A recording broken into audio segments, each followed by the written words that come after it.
evening, YouTube. You guys are now watching another segment of the TheCaliEffect, King of Games. And today, we are going to be opening the Order of the Spellcaster structure deck and building a competitive budget deck profile just using these three structure decks. Now, I know you guys are looking at my setup and maybe thinking it's a little different. Well, that's because I'm supposed to be on vacation, but we're going to talk about that for another day. The Order of the Spellcaster structure deck will come out today for OTS stores and tomorrow for any other stores such as Walmart, Target. And I'm telling you guys, if they're selling this structure deck for anything over $10 each, then you probably want to support your other Walmart or Target, whatever store that does sell these for $10. But enough of my rambling, let's get on with the video. I'm TheCaliEffect, and if you guys want to see more videos like this, then go and destroy that subscribe button. But more importantly, go ahead and that notification bell because, well, which is too strong over here. I also want to give a special thanks to every single one of my Patreons. Without you guys, videos like this would not be possible. Also, a mad shout out to our newest Patreon, George Sternus. Welcome to the clan. Make sure you add yourself on Discord as well as much as me or one of my admins so we can get you into the top dogs so you can take advantage of all your rewards. Without further ado, I present to you a competitive budget Order of the Spellcaster deck profile.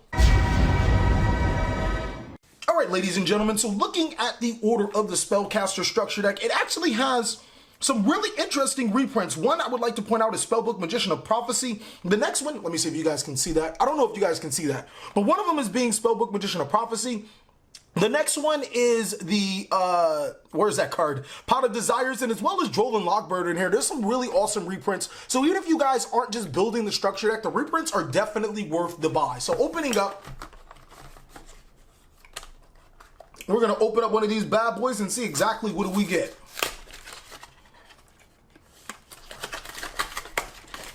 All right.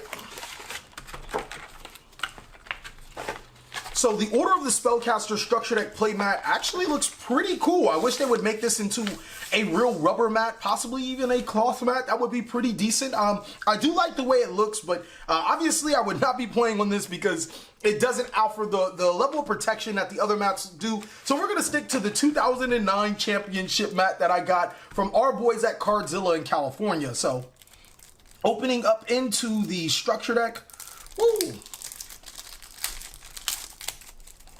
we get Endamian, the mighty Master of Magic. Okay, at least they changed the name. It was like a Mighty Magister or whatever. It was a crazy little name. And I'm pretty excited about this structure deck. If you guys do know me, Spellcasters are probably one of my favorite archetypes ever since Magician's Force, which came out maybe like 2003, 2004. So this is a pretty old archetype.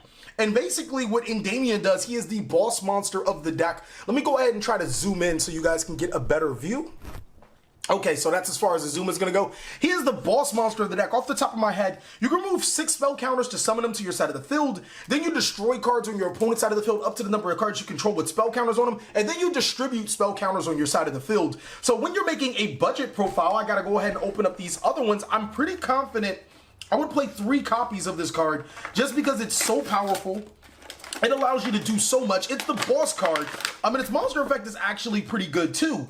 Its monster effect allows you to, when your opponent activates a spell or trap card or effect, keep in mind, cards like Breakthrough Skill in the graveyard do activate, but certain cards can't negate it. So let's say, for example, you wanted the Cyber Dragon Infinity. If I'm correct, Cyber Dragon Infinity can only negate the activations. This card can negate the activations and card effects. So you can bounce a card to your hand.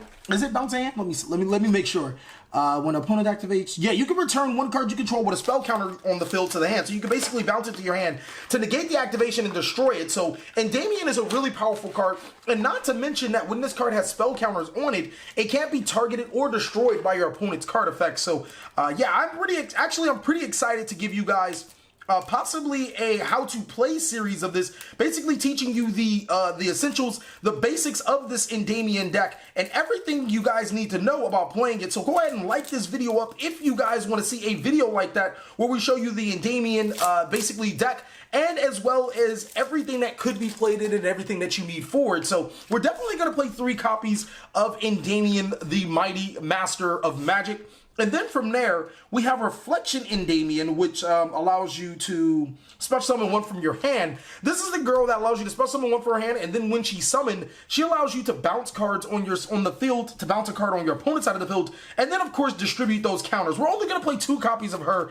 Yes, there are times where we'll brick, but ultimately we don't want to have multiple copies in our hand because spell summoning a monster from your hand to your side of the field isn't necessarily most optimal. We're going to play 3 copies of Servant. And this is easily one of the better cards of the deck.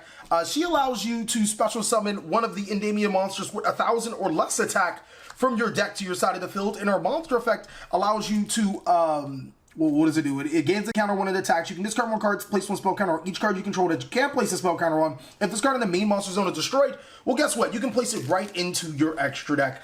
Magister Endamian is another 3 of. This one special summons from the deck, but only during your opponent, or only for its monster effect. By removing 3 spell counters, you can spell summon 1 monster from your deck. We're going to go ahead and place 3 copies of him. So our monster build is looking pretty strong right now oh, well, hold on, I might be missing another master. This might be a problem. We got to call Konami. Magister of Endamian. No, here's our 3rd one. So we're going to go ahead and run with a 3-2, 3-3 base. I think that out of the new monsters, these are the most important ones because they all tutor each other to the side of the field. Master being able to spell summon any of these guys. This one being able to spell summon the monsters with over 1,000 attack. It's just a really good combination of cards to play. So we're going to go ahead and play 3, 2, 3, 3 of these cards. That brings us at 3, 5, 8, 11. And then we're going to go ahead and play... We need ways to get into our cards as fast as possible. So Spellbook Magician or Spellbook Magician of Prophecy does come into mind because when it's normal summoned, you get to add a Spellbook card from your deck to your hand, and then those Spellbook cards can fuel later plays. If you guys have some of the Infinity Chasers cards like Spellbook of Knowledge that came from that set, allows you to send a spellcaster monster from your field to the graveyard to draw 2 cards. So not only does it dig deeper into your strategy, it allows you to put spell counters on your cards. So I definitely run at least 2 copies of Spellbook Magician of Prophecy regardless, just because it can put spell counters on your cards and search cards to your field. And also keep in mind, if you are deciding to play Spellbook of Knowledge, you cannot send your Pendulum monsters to your extra deck because if I remember correctly, Spellbook of Knowledge is cost to send monsters to the graveyard. But we're still going to go ahead and play 2 copies of those. We're going to follow up with 3 copies. I want to say 3 copies of Magical Abductor. This card is just insanely good. Basically, when it's in a Pendulum zone, it allows you to search a Pendulum monster by removing 3 spell counters from this card. Also, its monster effect allows you to add level 1 spell counters from your deck to your hand. A card that should come to you guys' mind if you guys aren't playing strictly just the structure deck is Effect Veiler. Mainly because Effect Veiler is not only one of the best hand traps in Yu-Gi-Oh! Right now, it also allows you to be searched through Magical Abductor. So far we have 1, 2, 3, 4, 5, 6, 7, 8, 9, 10, 11, 12, 13, 14, 15, 16. We have 16 monsters. We're going to complement that. Of course, I don't want to play Duel and Lockbird just for the sheer reason that there aren't a lot of decks that want to search a lot other than, you know, obviously this deck. But for all intents and purposes, just for the mirror match, we're probably going to just go ahead and play 2 copies of Duel and Lockbird. And then we're going to go ahead and follow up with the last 2 copies of a card, which is going to be Fairy Tale Luna. And Fairy Tale Luna actually provides a lot of disruption because when your opponent, or when it's normal summon, you can add a monster with 1,800, wait, hold on, timeout. Do any of these monsters have 1,850 attack? Wow, Reflection of Endamian has 1,850 attack. She might just be a lot better than I expected. We're still only going to run 2. But once she's normal summon, she can either add herself or the Reflection of Endamian from your deck to your hand. And then it forces your opponent to get rid of cards from the extra deck just to keep their monsters on their side of the field. So definitely 2 copies of Fairy Tale Luna. And that brings us at 20 monsters if I'm correct. For the spells, of course, we're going to run 3 copies of Spell Power Mastery. It's one of the best cards that the deck has to offer. And basically what it does is add 1 Endamian card from your deck to your hand, then count the number of spell masteries and spell power graphs you control and or have in your graveyard, and place that many spell counters among cards you control that you can place a spell counter on. So we're obviously going to play 3 copies of our Reinforcement of the Army. And then we're going to go ahead and follow up with obviously 3 copies of Spell Power Grasp because we want to put spell power counters on our cards as fast as possible. And Mastery works well with Spell Power Grasp. It's not something that I would play in the normal builds, but it's something that I feel we have to play in the Structure Deck build. And it's not that bad. It allows us to gain resources. We want to play as many spell cards as possible inside of this deck.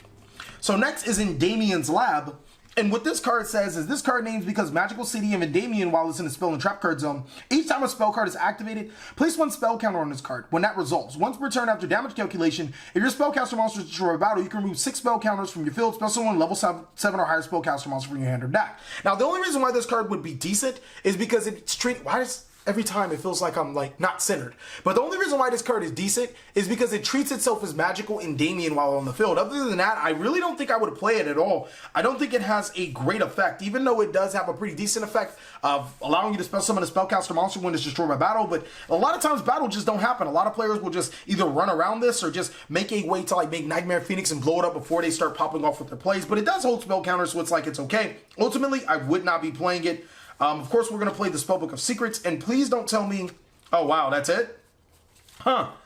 So we only have Spellbook of Secrets, Spellbook of Powers, and Spellbook of Wisdom. I don't know why I thought we had another, just anything else, but Secrets, the power to search secrets?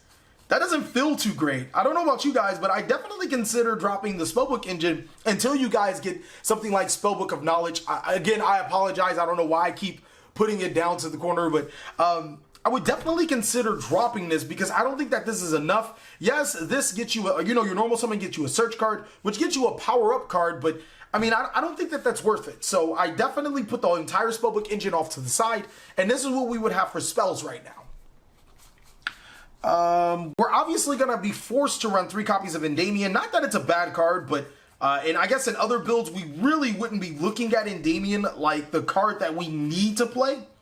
It's something that we could possibly just look off to the side and be like, oh, all right, it's a nice card or whatever. Just sometimes even ignore it in certain builds. Like, I know the Pendulum build doesn't really want to play this card and don't really needs to play this card. But in this particular situation, I feel like we're going to have to play it. So where's my 3rd copy?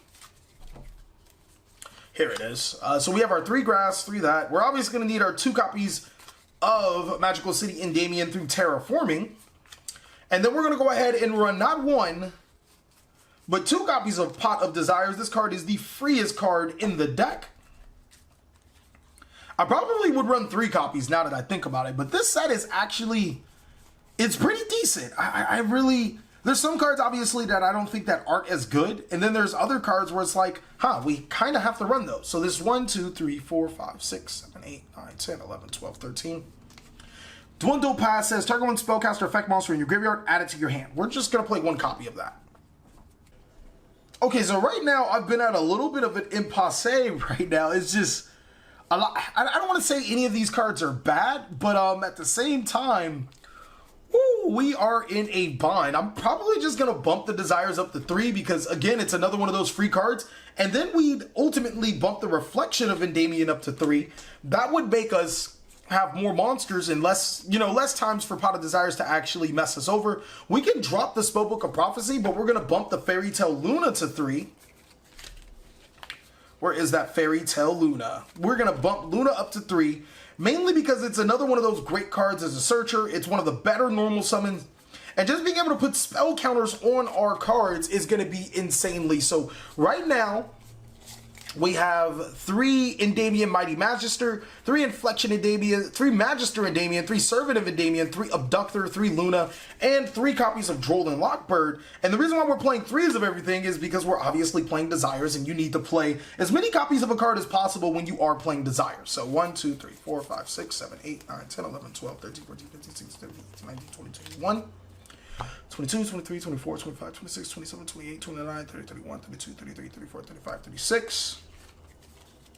We're at 36 cards. Arcane Barrier, each time I face up, blah, blah, blah. You get to put 4 spell counters on it. You can send 1 card and send this card and 1 face up spell counters to draw 1 card for each. Ooh, we can actually, we'll actually try to play that card. Arcane Barrier, we'll play 1 copy of that card. It doesn't seem like a complete trash card. Each time an opponent's monster effect is activated, place a spell counter on this card when it resolves. You can send this card with 6 more spell counters on it. Add 1 spell from your deck to your hand. I don't like Mystical Beast Morph because it's a trap card. but all of the other cards don't really seem good, to be honest. I'm not seeing anything, even in Damien's Lab, because I don't think any of these cards work off in Damien, but it is a spell card. So I'm going to go ahead and play 2 copies of Damien's Lab. And then I'm going to finish up by playing another Dwimmered Path. So I'm going to go over the deck for you guys one quick time. I think this is going to be the most competitive version you are going to find of just 3 structure decks. Again, I would definitely run the Spellbook engine if we had better cards to run other than Spellbook of Secret, Spellbook of Wisdom, and Spellbook of Power. But I do think we're on the right track with this particular build. So starting off with the monsters, 3 copies of the Big Daddy Boss Guy in Damien, Mighty Master of Magic. He is the guy that you want to go into at any and all times. Getting him on your side of the field should be a breeze with this structure deck. 3 copies of Inflection of Damien. This is the weakest monster inside of the deck.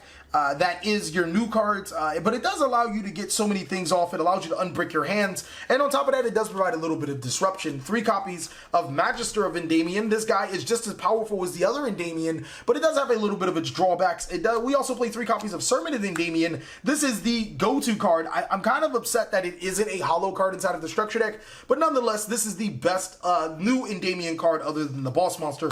3 magical Abductor because we get free searches off of it. 3 copies of Fairy Tale Luna for disruption, and it also searches a couple of monsters in our deck other than itself, actually just one other monster. 3 copies of Joel and Lockbird. It is the new hand trap that came as a common inside of the structure deck.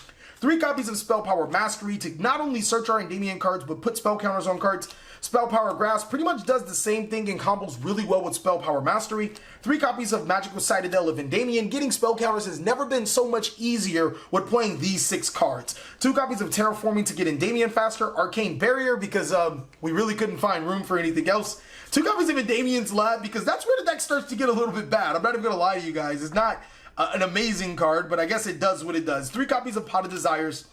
Cards just really good, and 2 copies of Dwimmered Path. Now, one card I really would consider playing is the Damien Master Magician because it does allow you to recur spell cards, and getting 6 spell cards on a field isn't too hard. And then obviously for the extra deck, since we have a 15 card limit, but there's only 3 cards we can play in there, we're going to play 3 copies of Daybreaker, the Shining Magical Warrior. Thank you guys so much for watching another segment of the TheCaliEffect. I really hope you guys enjoyed this video. Let's see if we can get this video to as many likes as possible, and I'll be able to show you guys a genuine competitive deck, as well as a how to play. Please like, comment, subscribe, but most of all, enjoy. I hope you guys are having a great day like I am.